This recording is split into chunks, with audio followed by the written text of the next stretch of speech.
Okay, so the first one on sitting meditation. Venerable Bhante, at one point I feel vibration within each breath. The sensation passed and I was distracted with thoughts. What can be done to maintain concentration for a long period of time? Shall I read it again? At one point, I felt vibration within each breath.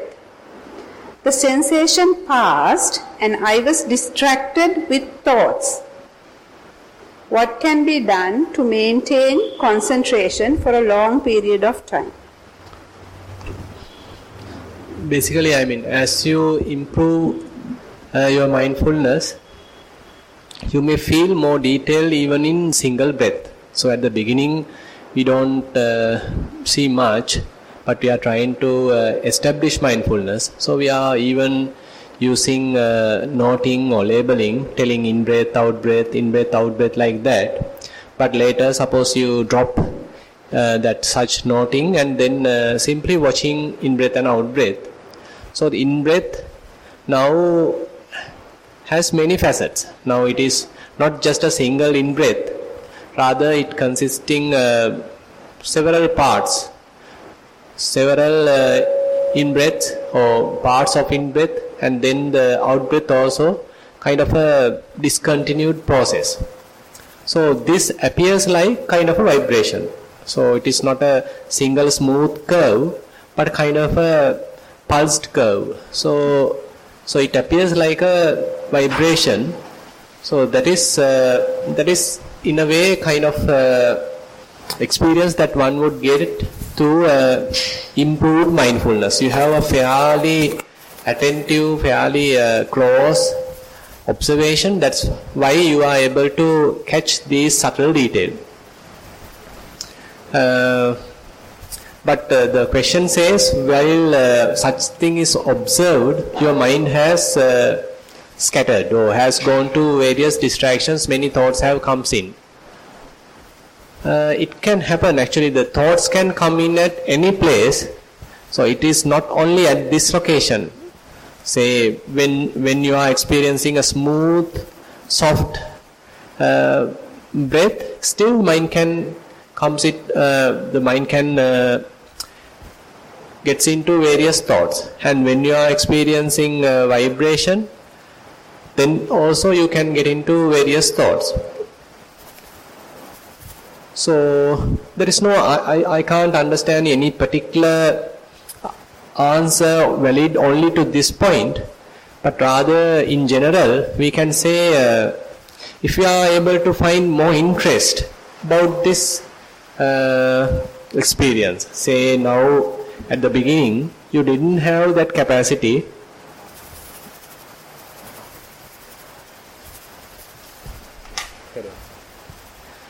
At the beginning you didn't have that capacity, you simply want to build up your mindfulness, but now you are more concentrating, your mindfulness has improved, so that is why these subtle details now going to appear.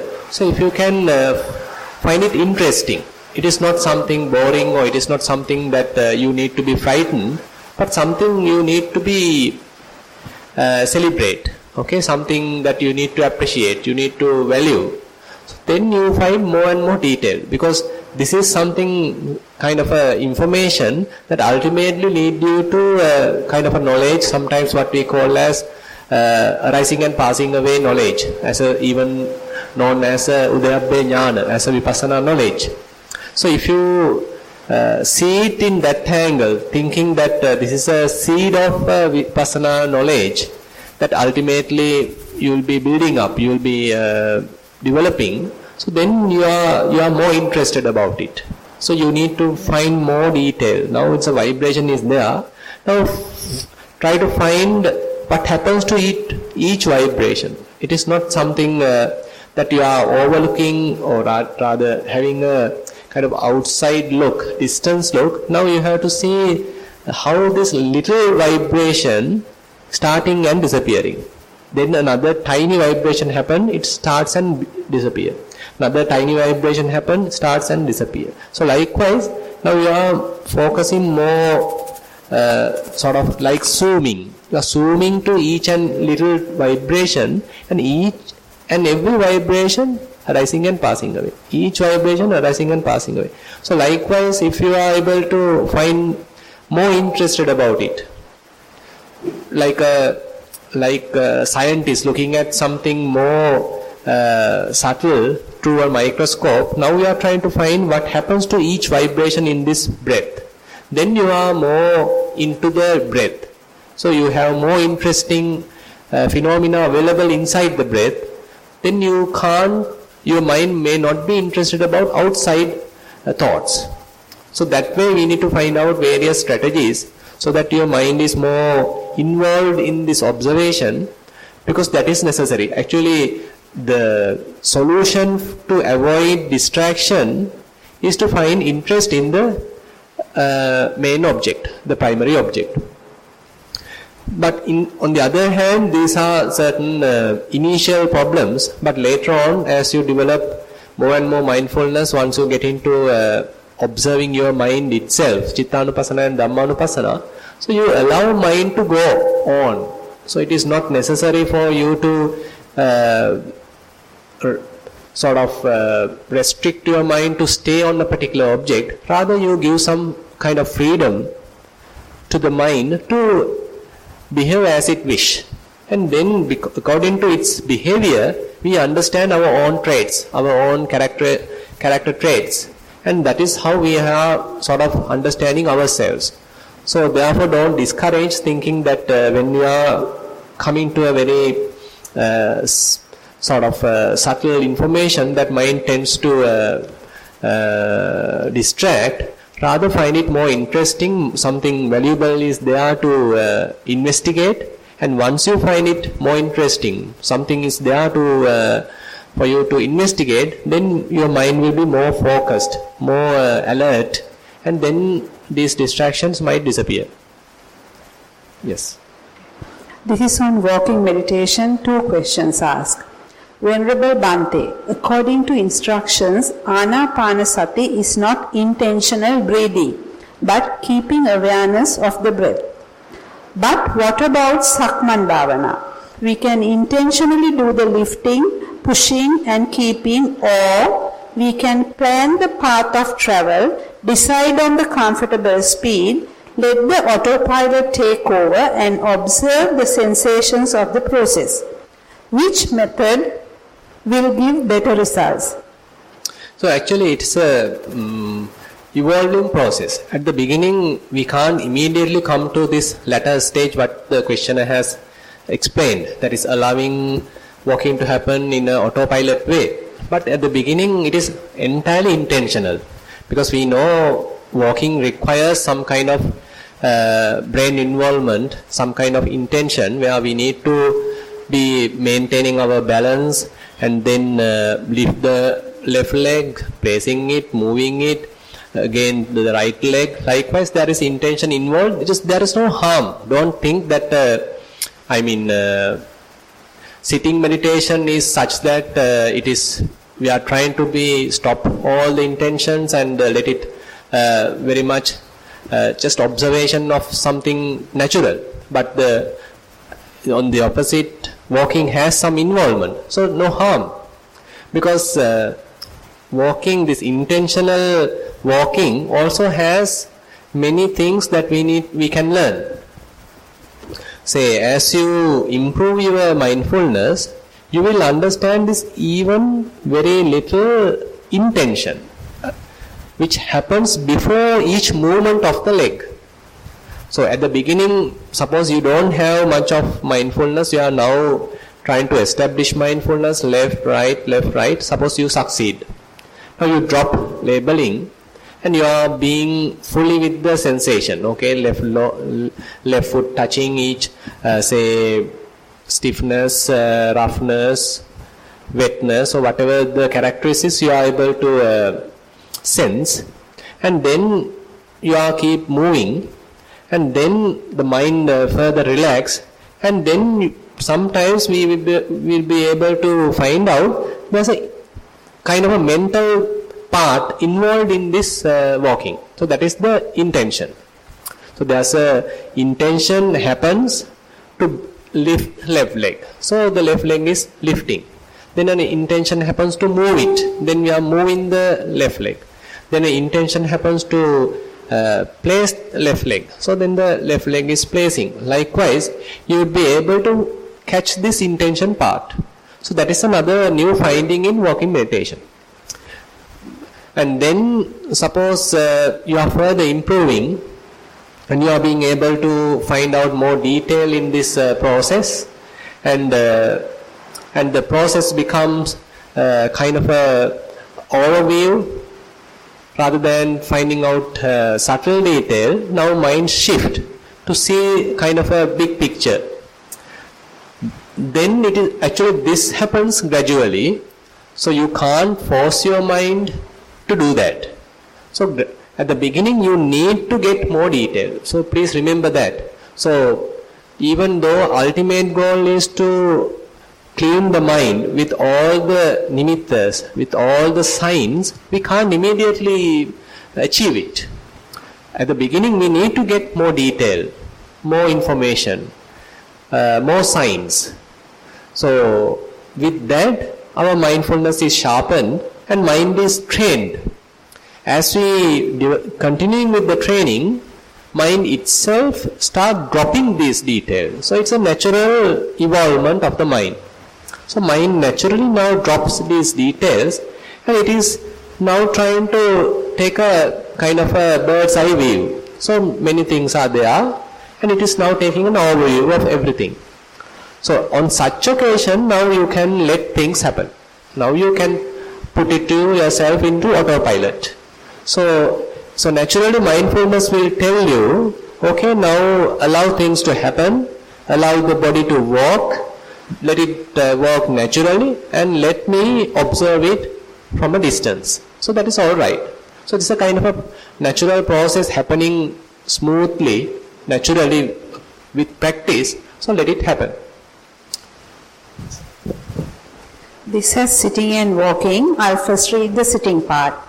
Theruvan Saranai, most venerable Bhante. When doing Anapanasati, after a while my breath becomes very, very subtle at the point where it touches. Sometimes I feel as if it has disappeared. Again, with effort, I could get the feeling of breath very finely where it touches. Can continue like this for about 45 minutes to an hour. Please advise how to proceed from here. Much merits.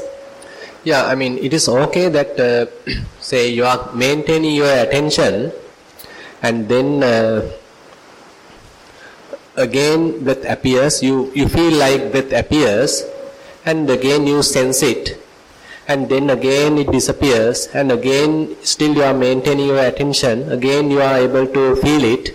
So it's all right. But there may be a time that you can't feel it at all.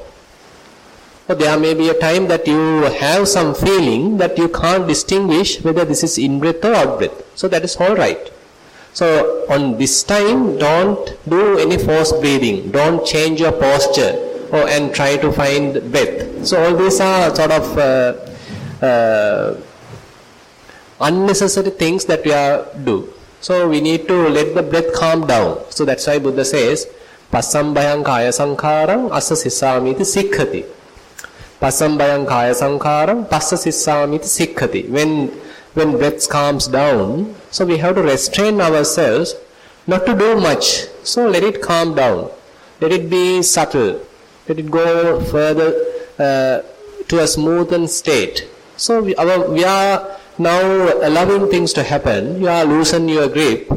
You allow breath to calm down. So it is like a baby is now going to sleep. So you are now taking your hand, you are not touching, you are not moving, you are not tapping, but you are taking your hand and you are simply, you are making just a observation, just a distance looking. Similarly, the breath is calming down and you don't need to do much, but let it happen. So you may come to a state where you can't now find out whether it is in-breath or out-breath. So if you can maintain this state, for a fairly long time, say 15 minutes, 30 minutes, confidentially, with confidence. So you are not falling asleep, or you are not getting distractions, but you can maintain this state. So that is a challenge actually, because when this breath calms down, we fall asleep. So that is a major hindrance that we are facing at this state. So because body feels very comfortable, very light, mind feels really relaxed, there is no much objects to see, there is no much actions going on. So it's a very relaxed state, so we tend to sleep. So actually, to avoid sleeping, if you are trying to put more information, if you are trying your hard and do force breathing, then you are destroying the process. So that is also not the thing. So if you are sleeping, that is also not the thing, not the correct thing. So in a way, you have to let yourself sleep for a while. It's all right. So next time you try. So it is allowing yourself to sleep is better than doing force breathing at this state, because next time you know that I fall asleep when mind has come to a kind of a very calm state. So you know that region. So the next time you are extremely careful when you are reaching that region. So you put little more alert. So then at that time you shift this boundary so that you are little still awake when this calm state happen. Then again you may fall asleep. Again next time you are still go prepared, and then mind again comes to a very calm state, and you are maintaining that calm state without falling asleep. So that is how we are improving mindfulness, because we need to have kind of a mindfulness when there is no much activity. Still we have to be fully awake, still fully mindful without much activities, without any object. So that is the region we are now trying to reach. So suppose you succeed, so there is no much thing to do, and there is the breath also very well calmed down, and then suppose you are able to maintain that calm state, and then you feel more peaceful. So there are two paths that we can continue. So if you maintain this calmness for a long time, you can go even in the samatha direction, where you may even get sort of signs, a kind of lights and all, and then you can go to deep absorptions. That is also possible. Another way is, sometimes as you continue like this, you may feel some rapture. You may feel that you are floating. You may feel that some kind of happiness. So this is now you are shifting to another phase, and at this phase you can look at this happiness. You can look at this lightness from the point of feeling. So those are different manifestations of feelings. So happiness is there, lightness is there, some contentment is there. So it's a type of feelings. So you now shift your attention to that feeling.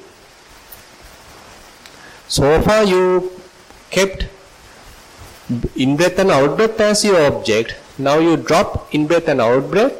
Now you take this feeling as your object. So that is how we can shift from Kayanupassana to Vedananupassana even through Anapanasati. So that is another approach we can take.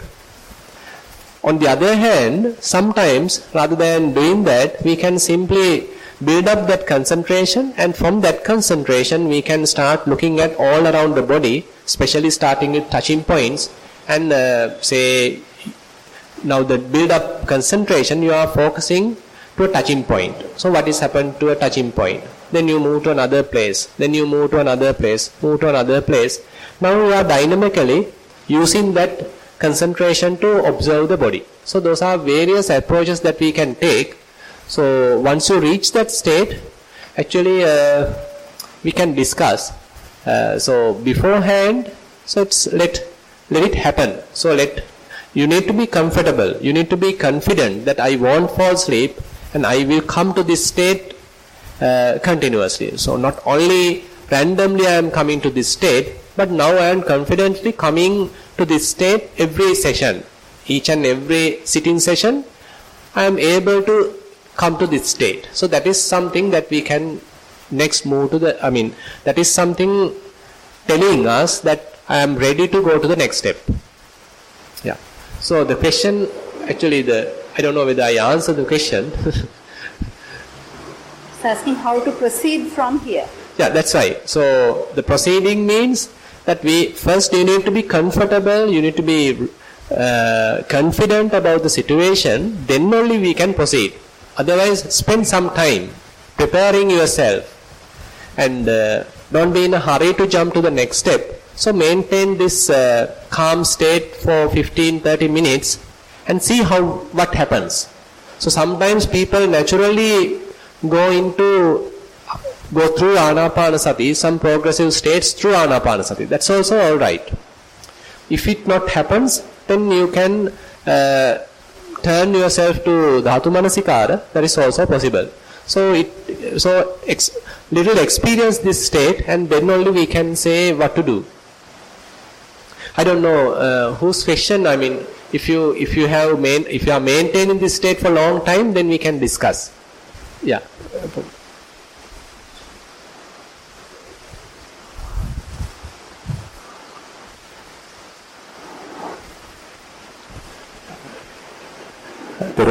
I can maintain this for a long time. Yeah, that means say like each session now, I have been doing this for a long time. Yes. Now it has come to a state where I can maintain this calmness for say for 30 minutes, yes. Something? About half an hour, 40 minutes I can maintain. Okay. So at that time, say after 30 minutes, are you feeling that you are not sleeping, yes. fully aware? Yes. Okay.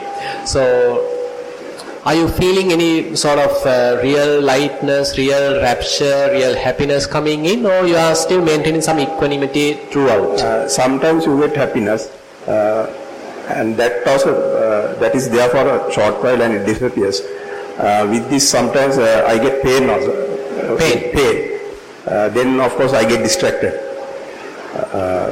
On some occasions I can manage to continue like that with happiness and calmness and so then actually we can say after about 15 minutes, now if you are confident that each and every sitting session you can reach this state, so then say after composing yourself for 15 minutes, then use this build up concentration to observe your body.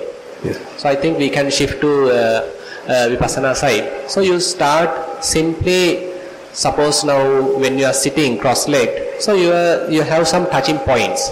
Legs are touching, buttocks are touching, the arms are touching. So likewise, so if you check which one is more predominant and you shift your attention to that place. So at the beginning you don't find much detail there. So it's a kind of just another feeling. So it's all right. So you just maintain your attention there. Then after a while, if you feel bored, you go to another place. So you start observing that place. Then you start observing another place. Then as you train yourself, you will be gaining some ability that now so far your attention, your concentration was built up closer to your nostril.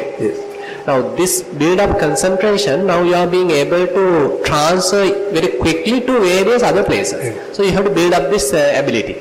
So once you build up this ability, suppose your body is giving up some sudden or unexpected sensations at various places. So immediately you will be able to catch these places.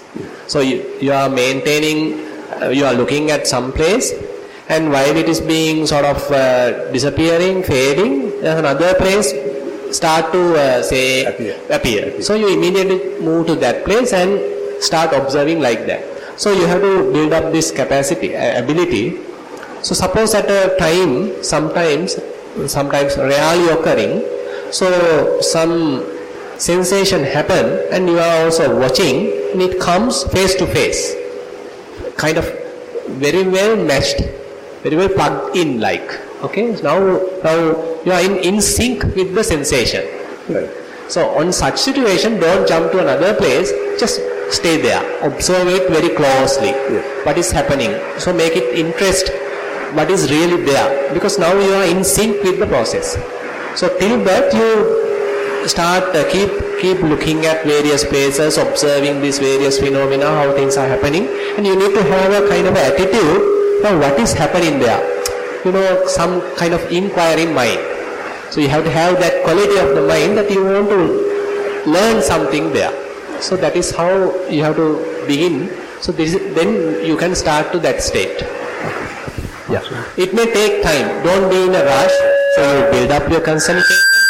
Then you shift your attention to different places and you keep observing the body. Okay. Yes.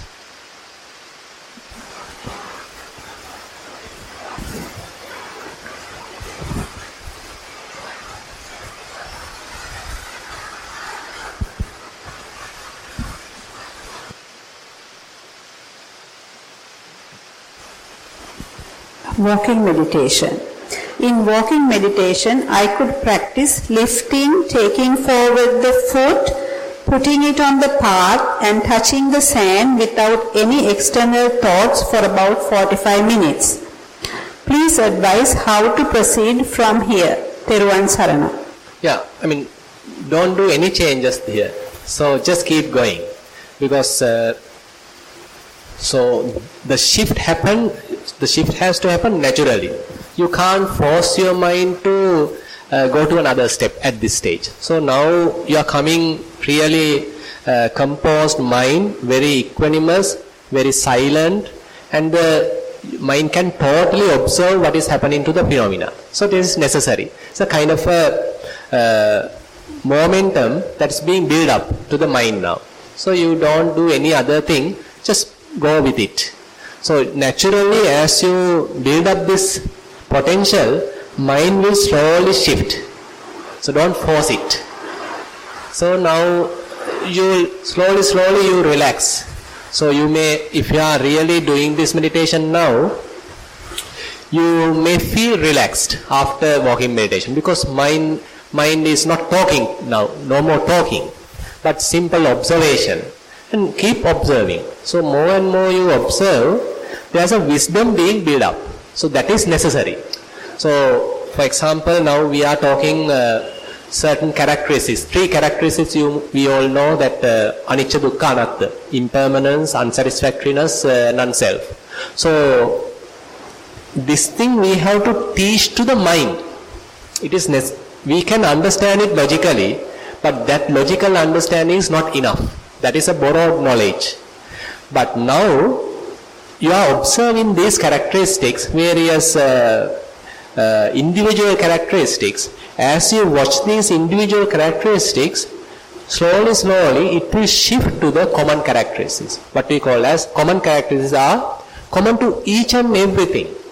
So you are observing various individual characteristics. That means you are able to see stiffness, roughness and all such detail. But later on, mind will naturally start to see that everything is changing. Everything has some common features. So let it happen naturally. So and don't force yourself now. Now you have to little reduce your effort. In the sense that suppose you are smoothly watching the process and you loosen your grip and allow mind to watch it by itself, and then you are more relaxed, less effort, and process happen naturally. Then mind is catching up its own knowledge and it is developing wisdom, and slowly it will grow. So you maintain that environment so that mind would grow. Okay, yes, okay. Yes. Okay. A general question. Most Venerable Sir, I find that in normal life as well as at meditation center, some defilements surface under suitable circumstances, even though I try to be mindful. These defilements must be deep-rooted and latent. They emerge given suitable circumstances and take me off guard. I have read that mindfulness, sati, is a chetasika and not a chitta. I feel that mindfulness can have 1. Intensity, that is, it can be of low intensity to medium and light intensity. 2. Duration, how long that mindful be maintained. Venerable Sir, is it possible to gradually eradicate these latent defilements, asava, both greed, lobha, and aversion, dosa, by applying sati of high intensity for long duration? It is not possible to be mindful of asava because they are latent and not visible normally. The idea is that high intensity mindfulness can gradually erase whatever latent defilements there may be. Your analysis of this question will be of much benefit. May the Triple Gem protect you always. Sadhu, sadhu, sadhu. So it reminded me some kind of a scientific thing. So you might sometimes, that there are chips, ICs, that they are sensitive to ultraviolet light. So if you want to erase the data inside it, sometimes we call erasable prompts. So we put it to inside a little gadget and we apply this ultraviolet light and the content will be erased. So this question is something has some analogy with it that you are having this mindfulness light and it is really intensive and you are applying this light to your mind and it has latent tendencies, and once it is applied, these latent tendencies are erased. So it's a kind of a thing that you are trying to ask. So I feel it won't work. Because according to the Buddha's teaching, so these latent tendencies have to come out. So in the sort of the Western psychology, it is called they are in the subconscious. So they have to come to the conscious level. Till that we can't do anything. So the Buddha says, so there are 3 states of the defilements. Asava state, or rather anusaya state, where it is like sleeping, latent, and then they come to the surface of the mind, what we call as pariyutthana, the obsessive state. And then if you don't maintain morality, if you are not able to maintain mindfulness, then you go to a transgression, and that is the vitikkama state.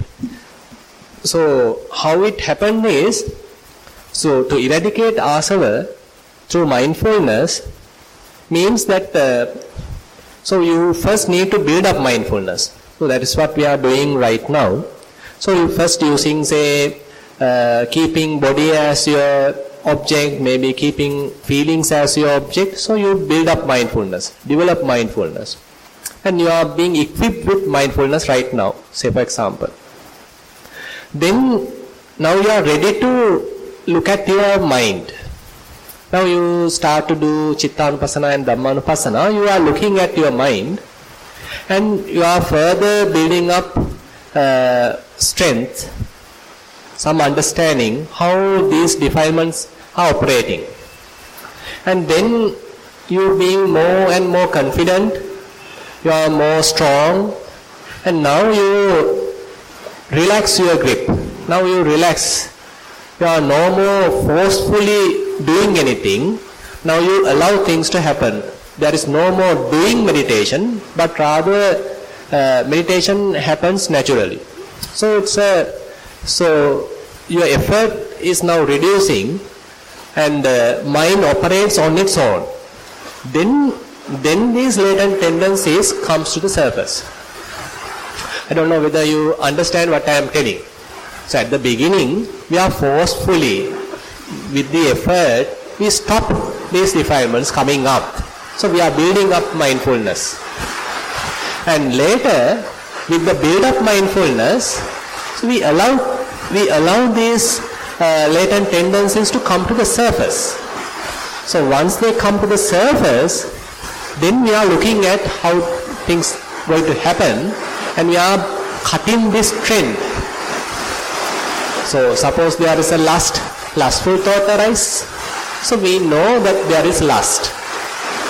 And how lust arising? So there was no lust, and now lust has arisen. And arisen lust is under your supervision now, and you are not getting deluded to it. You are not finding pleasure with it. You are not getting deluded to it, but rather you are simply watching lust. You are maintaining some distance with it, and you are not empowering it, you are not strengthening it. Since you are not strengthening it, it is naturally fading away. So what is the result?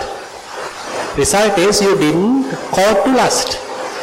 So previously, suppose you are not meditating, before you start meditating, when lust arisen, so you get caught to it, you like it, you given enough strength, and you will be fully deluded to lust.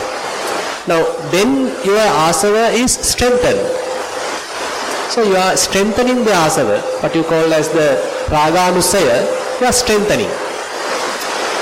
But here, now lust appears, it comes to the surface, but rather than strengthening it, you understood it. Now it's a kind of a different process happening. It has come up and you let it cease naturally.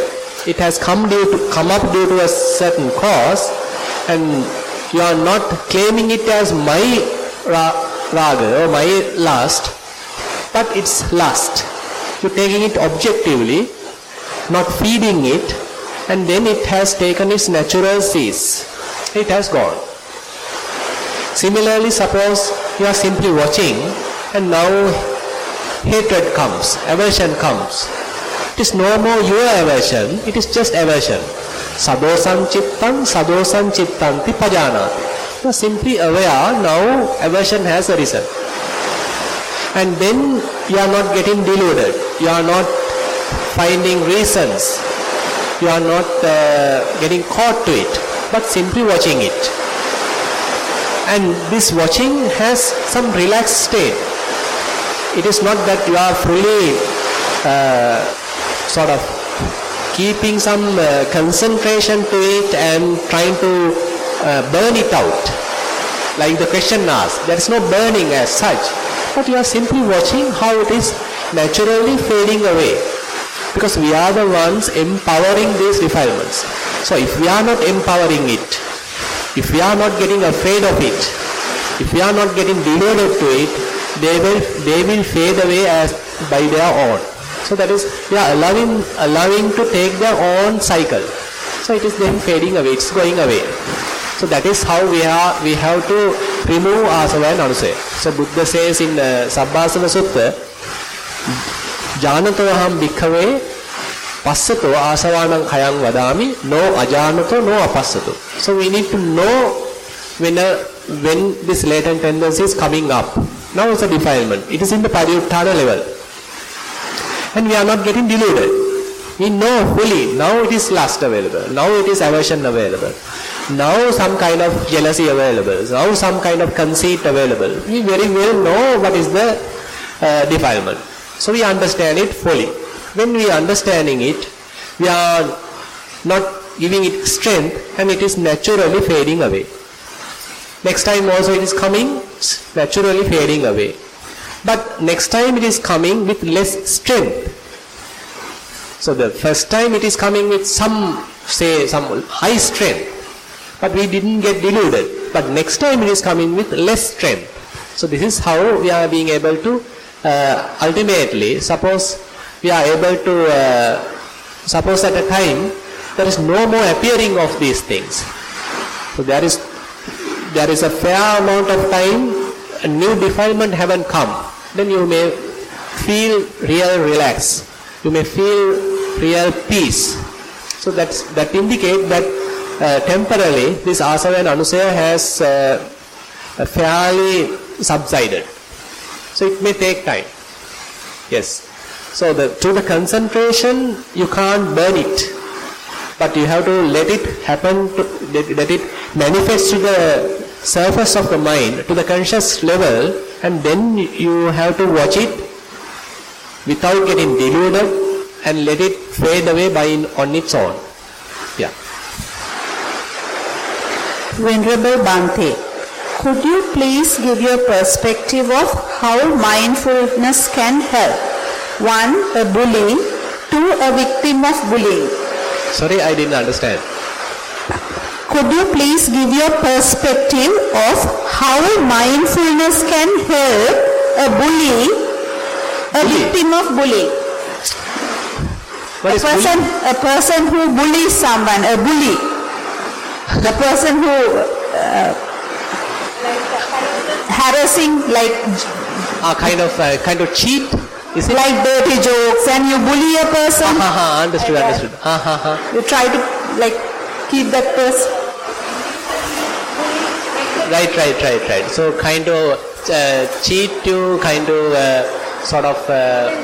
No, it's not cheating. It's like trying to bully you. Understood. Little children, they do all the time. They just say you are this, you are that, and all that. So you get bullied really.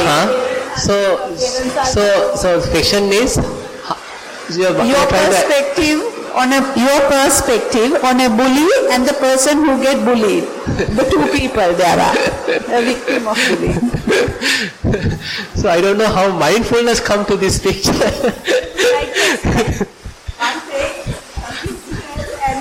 You get a lot of physical and mental harassment. I think that is what you can call bullying. And how mindfulness, if a person who is a bully, you can't tell that person not to bully. He has reasons or she has reasons for doing it. Sometimes emotional, whatever problems he or she has. And then whether that person practices mindfulness, whether he or she can come face to face about him or herself and understand what he or she is doing. Because perhaps a bully is just reacting to something he or she knows best without any guidance. Likewise, a victim of bullying, can mindfulness help? That's my question. Okay, so I think more than mindfulness, the wisdom has to be developed, so you won't get bullied.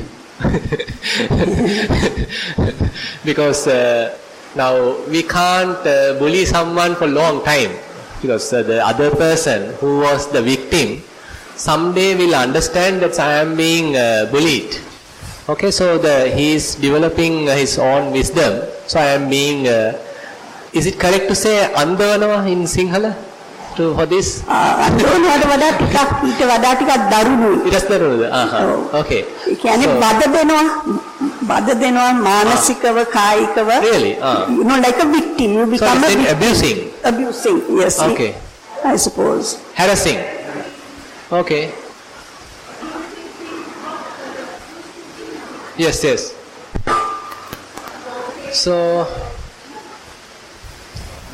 no. In one hand, we can say the person who is doing it doesn't have much understanding about the other person's thoughts, other person's emotions, because he is not so mindful.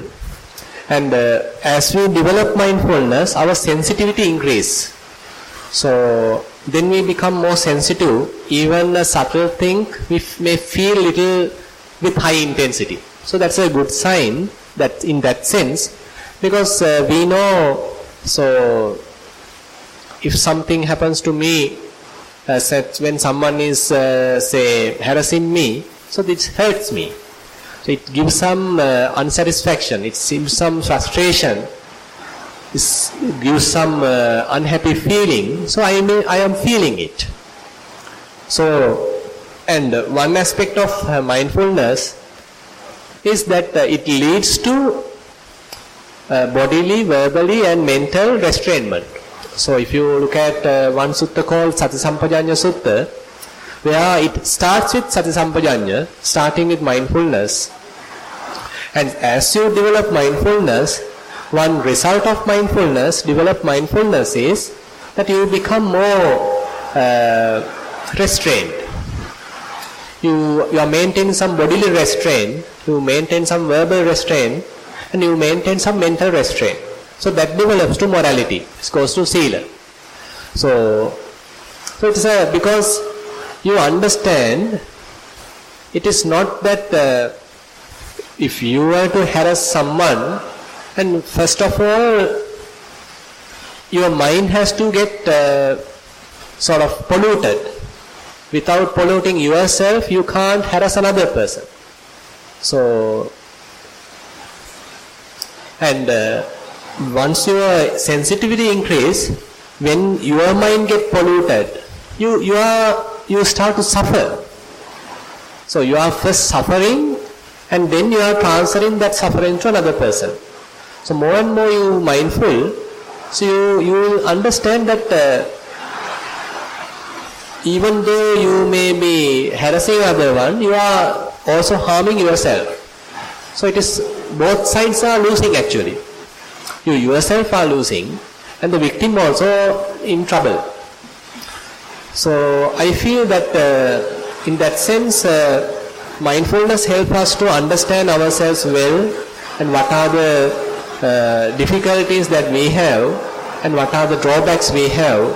And if as a tendency that I am harassing others as a kind of a inner trait, then I need to step back and understand myself. So I have these kind of defilements. I have these kind of tendencies which are harmful to others. So it's a kind of a honest investigation. So as we develop mindfulness, vipassana, so it's entirely a inward development, inner development, and we have to be extremely honest. So we are sort of looking at ourselves from someone outsider's look. Outsiders, like an outsider, I am looking at myself. So sometimes Dhamma gives a simile. Now you know there are carpenters, they are using plier. So using the plier, you are planer. You are when you take a wood plank, it has some uneven places, and you simply look at it, and where this unevenness available, and you keep it on the table, and then you are planing, and so that it become kind of fairly soft, smooth, and on the kind of a straight line. So likewise, we are also through mindfulness, we are watching ourselves. So what are my drawbacks? What are my faults? So where I get caught? So what are my drawbacks? What are the defilements? So likewise, we are watching ourselves, and by watching like that only, we can correct ourselves. So we have to, it is not that Buddha will come to us and tell, okay, you correct this point and that point and this point. Now, there is no such capacity. A teacher or someone who is closely observing you might help you, guiding you, telling that you have this kind of situation, you better correct yourself. That's a good thing. But sometimes people don't tell like that. So they simply hide our mistakes. So sometimes we are so arrogant, so we are not in a position to accept their instructions. So we are with conceit. But if we have to correct ourselves, we have to be really humble. We have to be really humble, really honest, and look at ourselves and see where I go wrong. Then slowly, I have to reduce all these defilements, and then I am going towards little more perfection, little more corrected attitude. And through that, we are correcting ourselves. So actually the meditation ultimately leads to this. So we are finding fault in ourselves, not with others, and correcting ourselves. So on the other hand, to the victim we can say, so sometimes it's due to karma. So one side is that. So we can say, I might have bullied another person in a previous occasion, so that is why I am getting this situation right now. That is one way to look at it. On the other hand, I don't think that we being cheated for every time. So ultimately the things will be revealed. At that time we realize the thing, we realize the truth. On the other hand, if we are being harassed, so then we need to find out the way out of it. So why associate such person? So if we are being harassed every time by some person, so we need to find out the way out. So we don't need to associate such person. So if it's a wrong person, if it is taking us into a wrong direction, so we better avoid that person and go to another place or go to another person who is giving us correct path, showing us correct path. So we have to come to take some action. So that is how I look at it. So I don't know whether I answered the question. So any comments I like to share with you? No, but then the victim becomes broken. Like, at that time, the victim is already broken. So yes. Unless that person has done meditation and can get out of it, then otherwise the person who hasn't done meditation is all broken. Yeah, the thing is, he or she might be depressed. Yeah. So, he can get into a depression because being always harassed and there is no one to look after, no one to save, like that, always a victim. So actually it may, as a child, so does this child has that capacity? Can't believe, I don't think.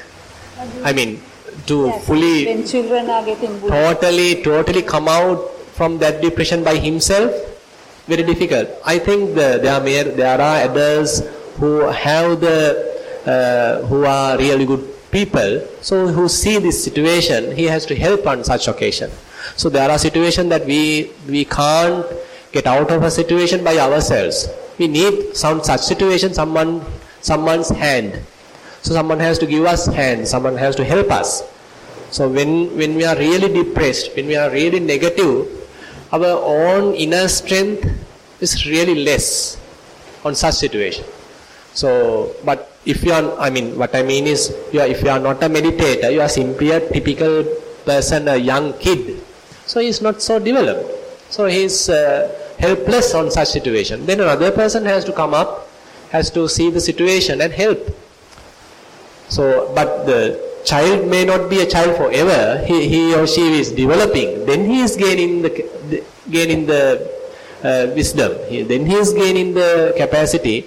Then he is slowly maturing. So with that, he may ultimately somehow come out of it.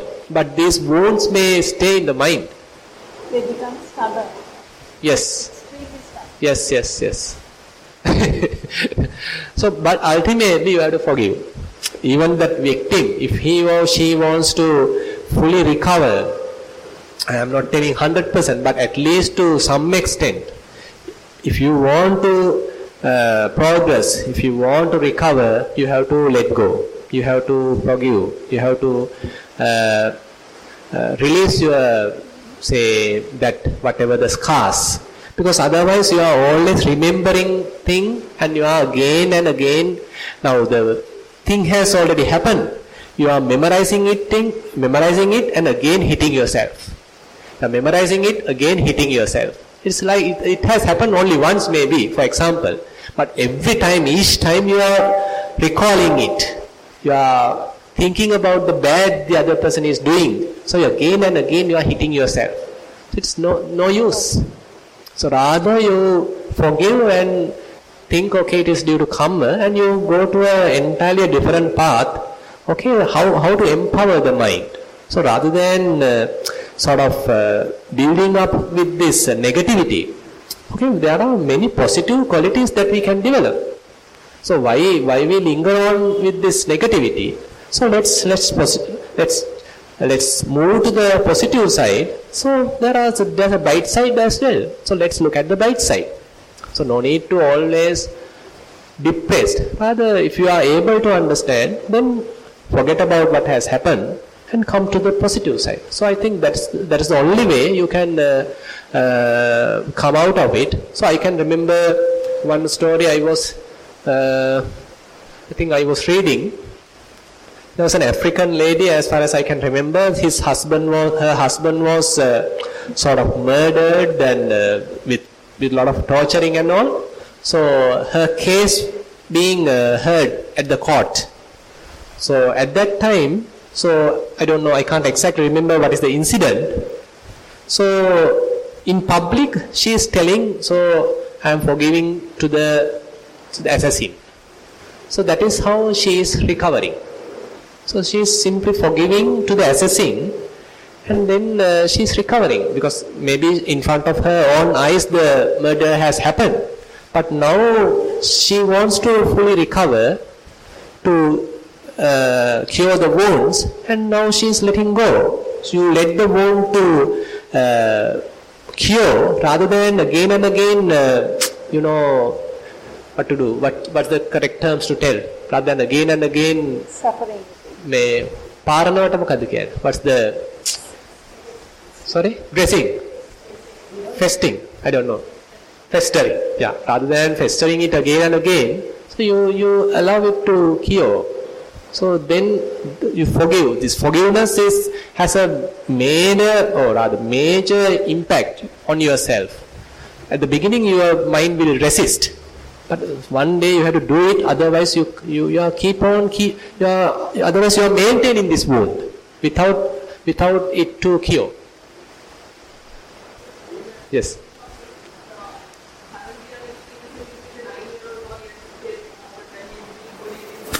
Suffering right now. So, Sorry. Can you repeat the question?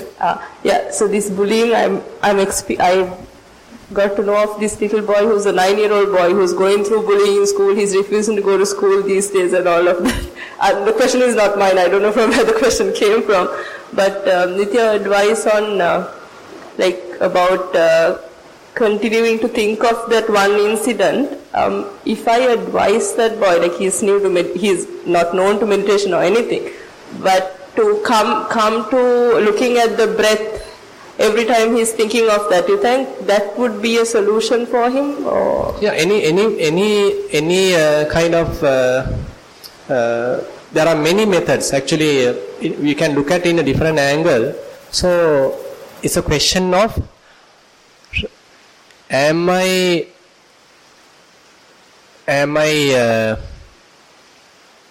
sort of strengthening anger, or am I finding way out of anger? Is it correct to put it like that? So there are reasons to be angry. There are reasons to find fault with another person. Or is there a way out of it? So there are many ways out of it. So the main thing is that when we are angry, we rationalize this anger.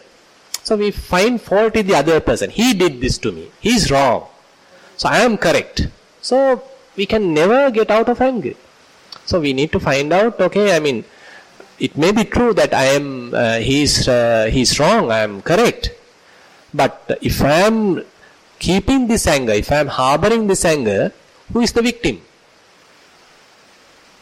So I am the one suffering. So the thing has happened already. He hurt me only once. Now I am hurting myself again and again. He abused me only once, but I am abusing myself 100 times.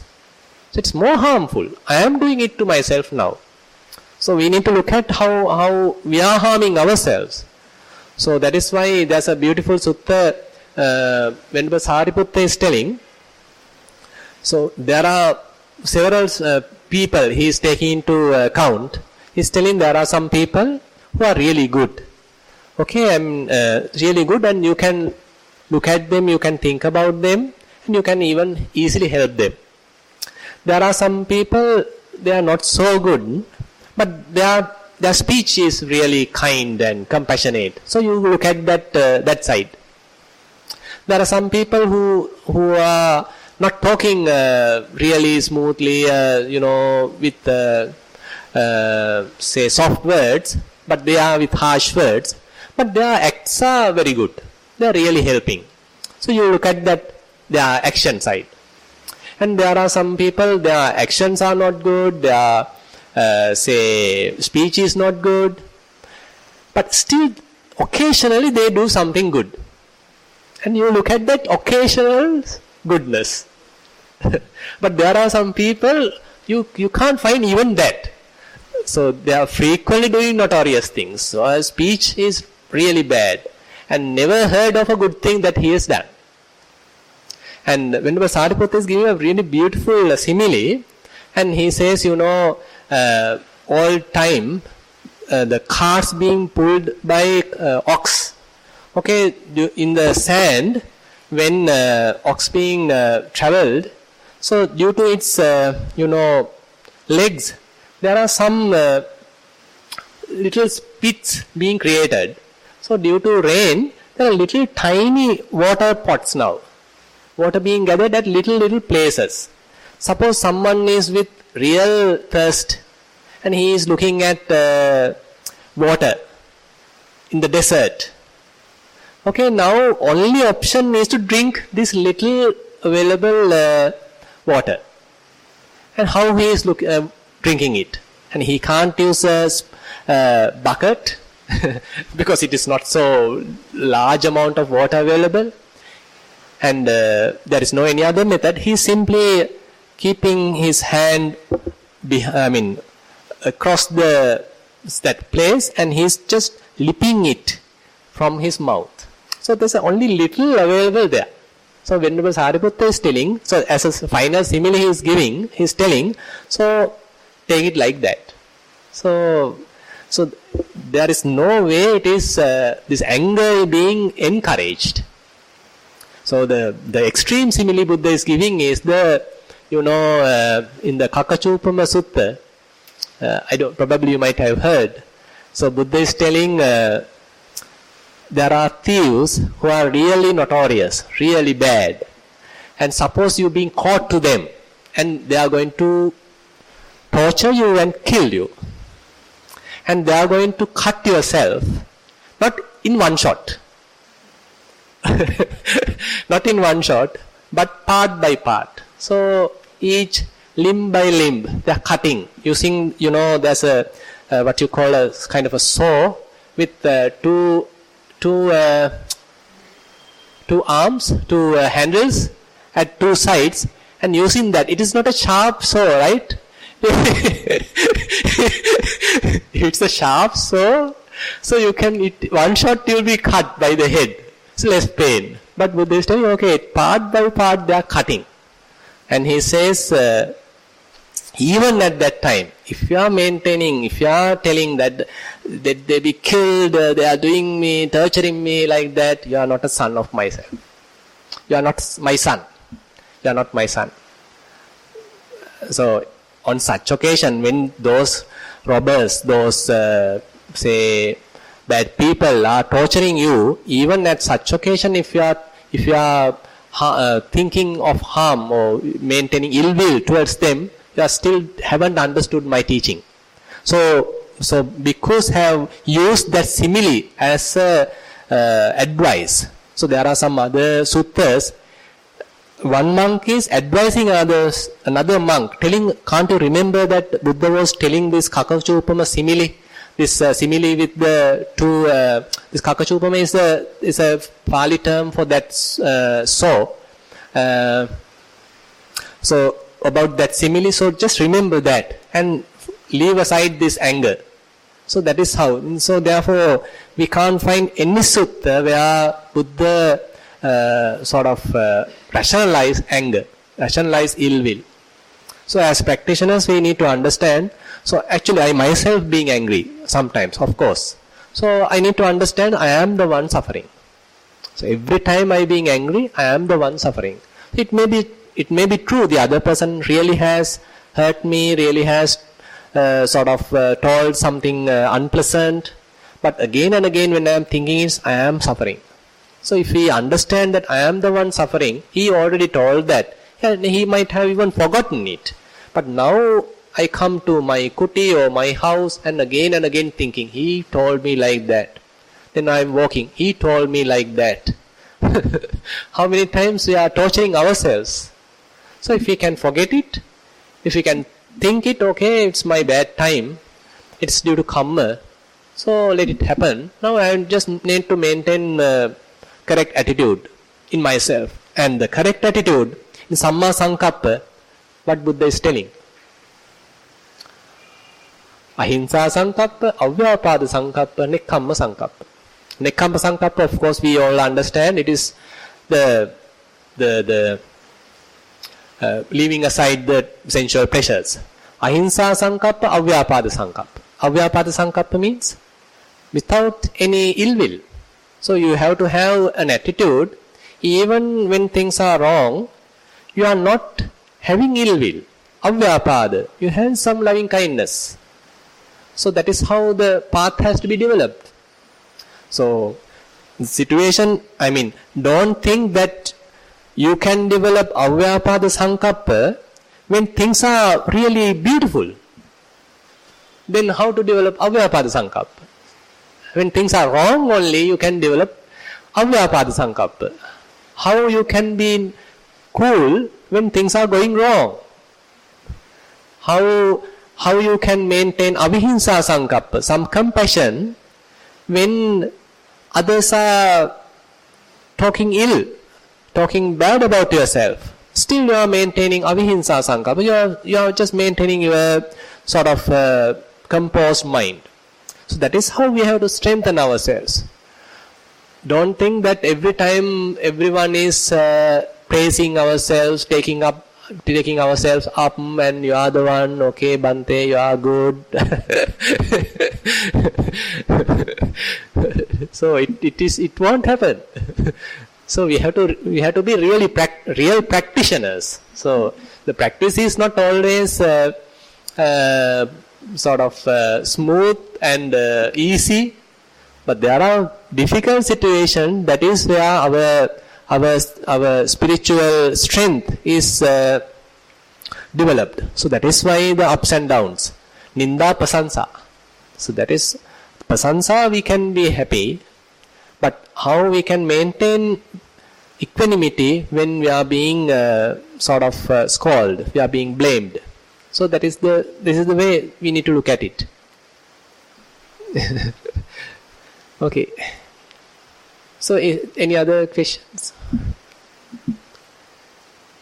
Okay, I think we spend almost 1 hour or a little more than 1 hour. So we'll be meeting all of you again at 4 p.m. for the Dhamma sermon. So thank you very much for joining with the Dhamma discussion.